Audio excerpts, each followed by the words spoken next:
Very good morning to our RANsquawk listeners. Welcome to European Rundown for today, Tuesday, the 11th of January.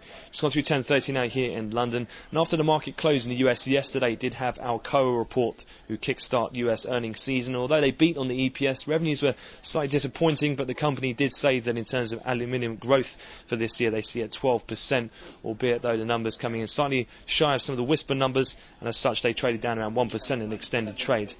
Nevertheless, though, equity markets here in Europe are trading up around their best levels as we head into the North American Open. Bit of outperformance today seen in the FTSE 100 after HSBC were upgraded at Citigroup. They're the best performing on an individual stock basis.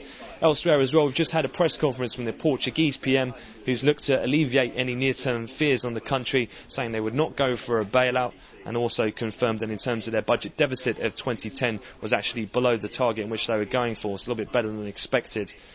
Other than that, though, in terms of the peripheral bond yield spreads, they are still seen marginally wider, particularly that of Belgium over Bunds, which is trading around a record high earlier in the morning, given the fact that they're still failing to form a successful coalition government with a caretaker leader still in place since last summer. And elsewhere, we've seen peripheral T-bill auctions, the likes of Italy and Greece. The Greek T-bill auction on a 27-week basis had 37% in foreign interest take-up, and since then, equities have taken a bit of a lift. Looking forward, though, in terms of the rest of the session, pretty quiet in US economic data today.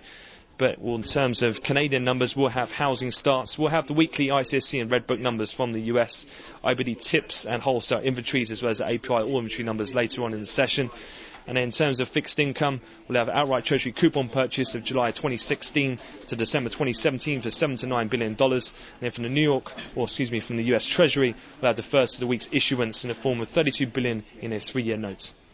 That concludes the opening European morning wrap. We'll have another update to the cash close in Europe this afternoon. So for the time being, I wish you all a great trading day.